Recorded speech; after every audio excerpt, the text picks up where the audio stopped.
Story 1.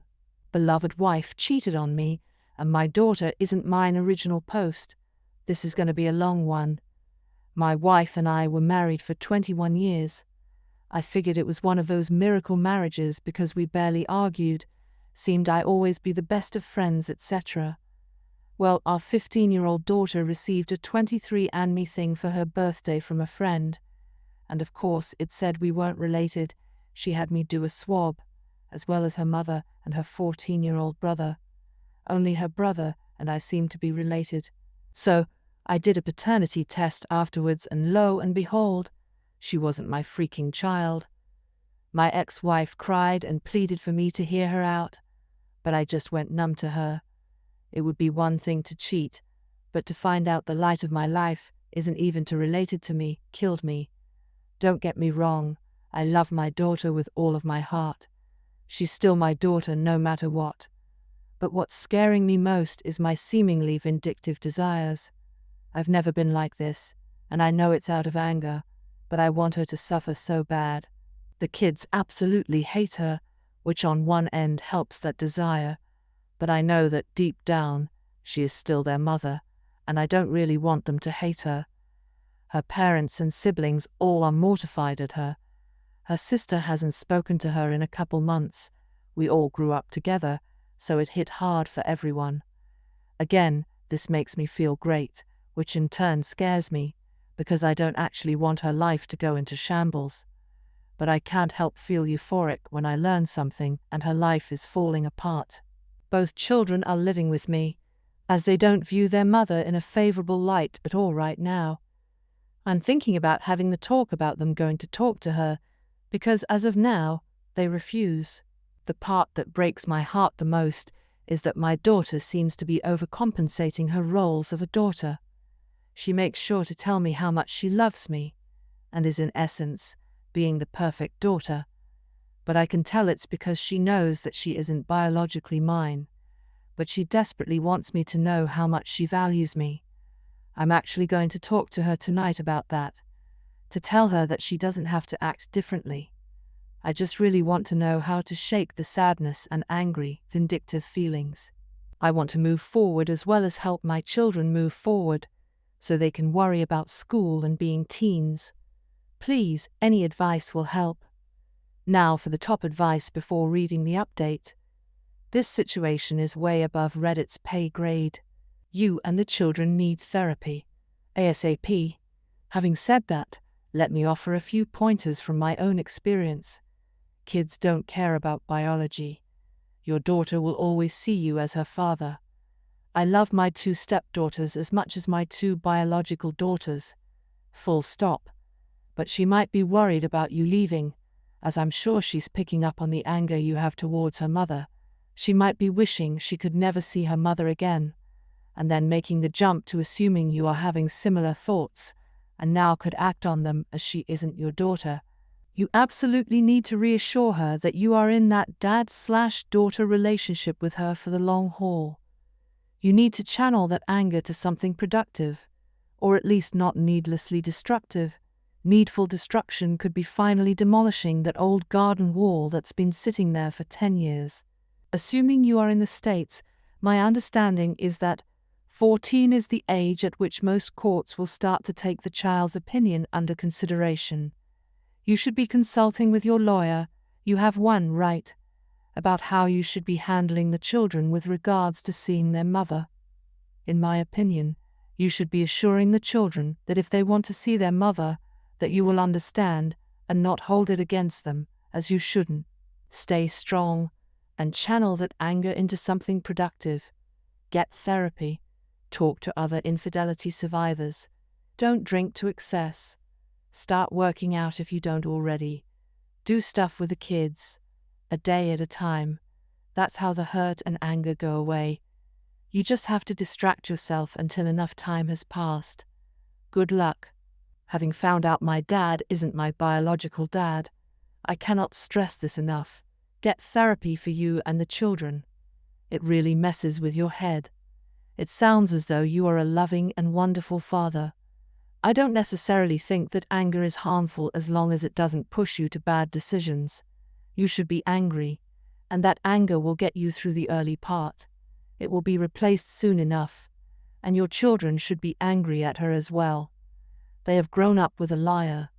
They may or may not come to not hate her.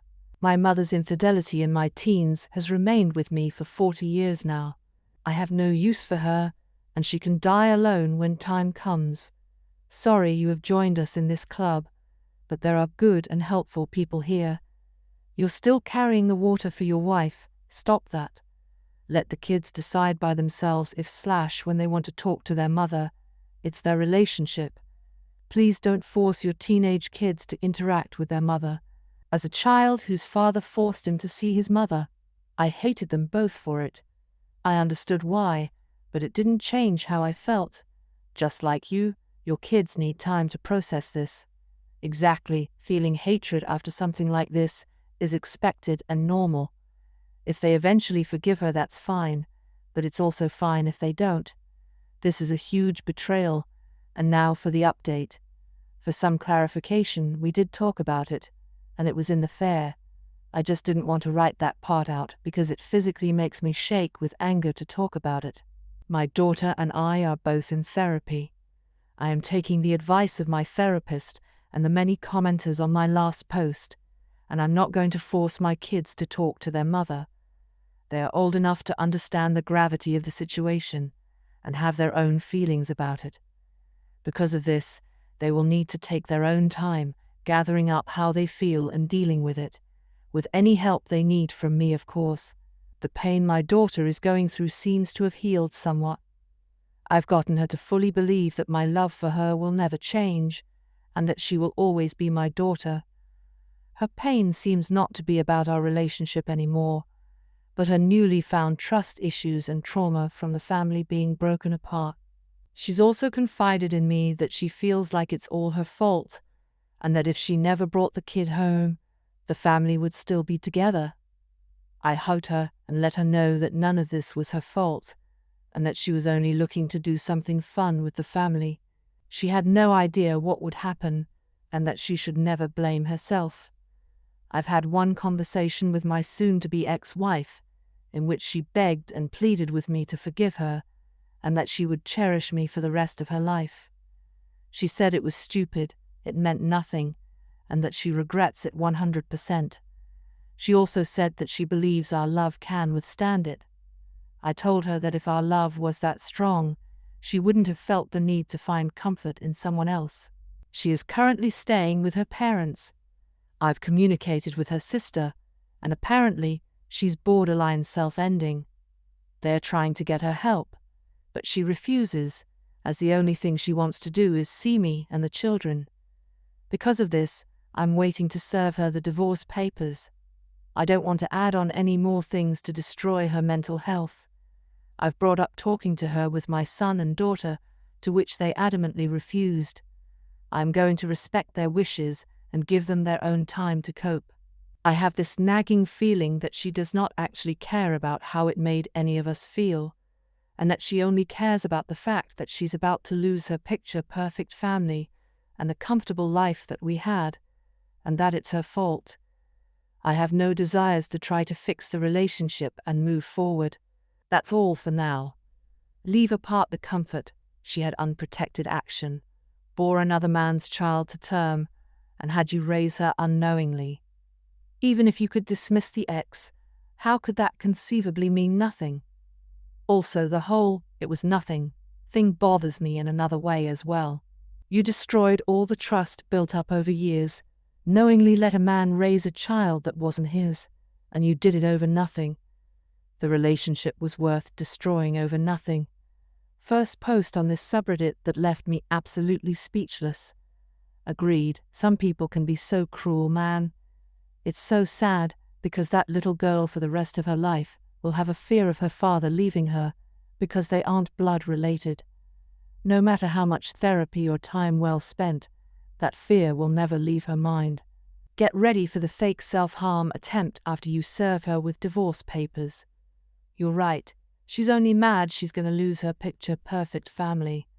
Love your kids and find someone who would never betray you like that.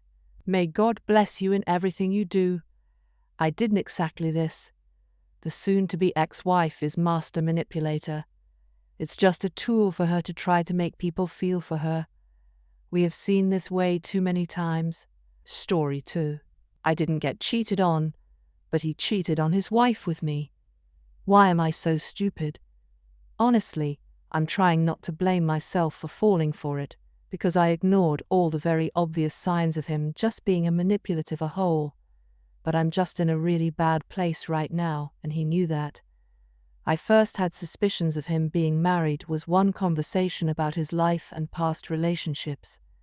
He mentioned living with a roommate that had 2 kids, and that she has lived with him so long that he just considers the kids his own. So that situation made it hard for him to find someone to be in a relationship with, since women weren't comfortable with his fake family, as he called them. Stupid, right? I should have known from that first comment, but I was overlooking things and ignoring my gut as usual, since around here, it's extremely common for people to have housemates since it's so expensive. Skipping past a lot of things to make this story faster, one day I decided that there was just too much stuff I was ignoring, so I finally decided to use my private investigation skills, aka Google, to look him up. Anyone who's done this knows that basically everything about a person can come up just from searching the name, but luckily his entire life was on the internet: home address, wedding photos, wedding registries, etc. Eventually I found his wife's Facebook, where sure enough, there were photos of them playing with the kids and at their wedding. After talking to a friend, let's just call him Bob, about it, Bob said I should ask him if he's married or not. So what I said was, me, have you ever lied to me? Him, weird question. About anything specific? Me, nothing, just asking, you married by any chance?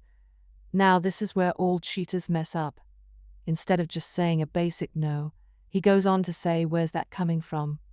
Out of curiosity, like dude, it's a yes or no question.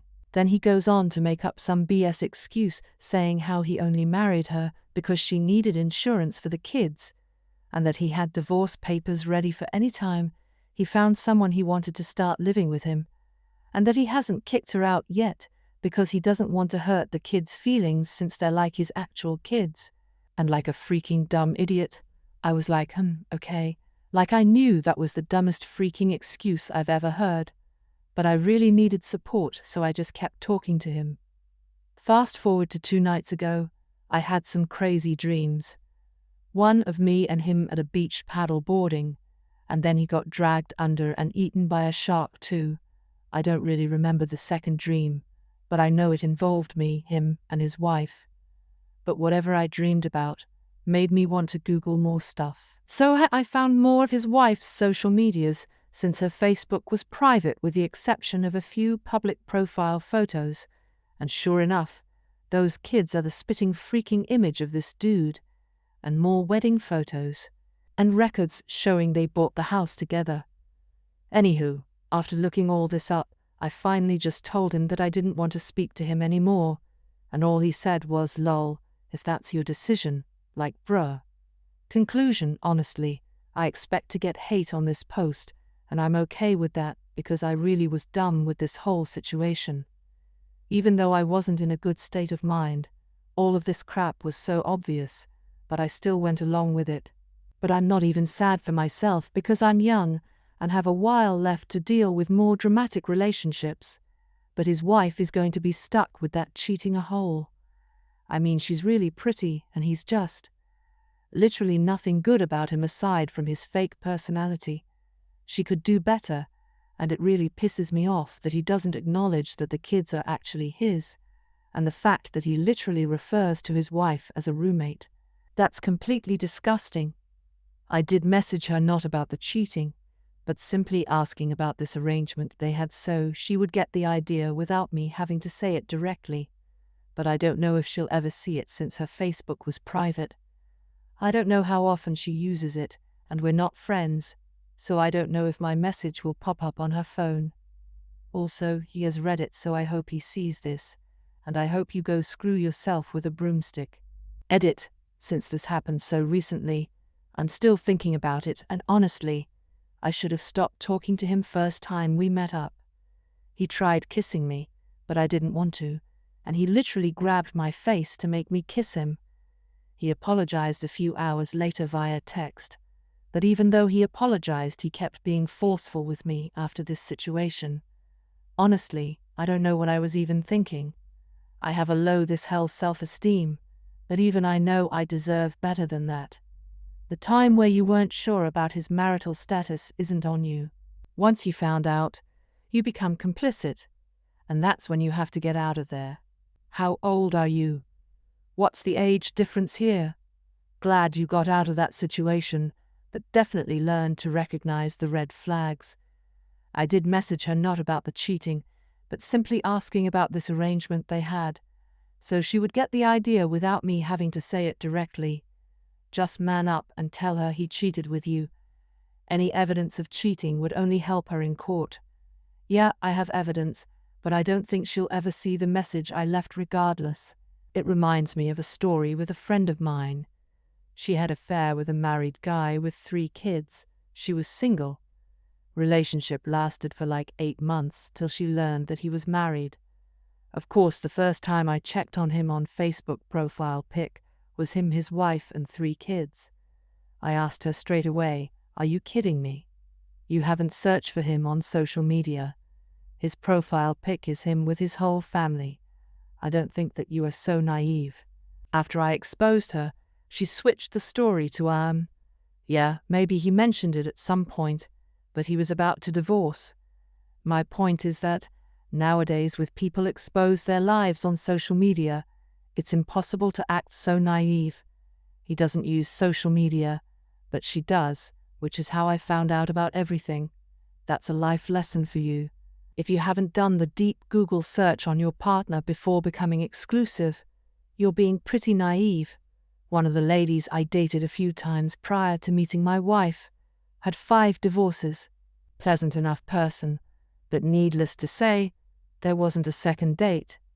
I wasn't signing up to be number 6. For what it's worth, my wife's stepmom was locked down pretty well due to where she worked. The only thing found was an article written about her job, and the usual court and property records. He doesn't have any social media, so there was nothing to find on him. I found out everything through his wife's accounts, which were hard to find since most of them still used her original last name and not his.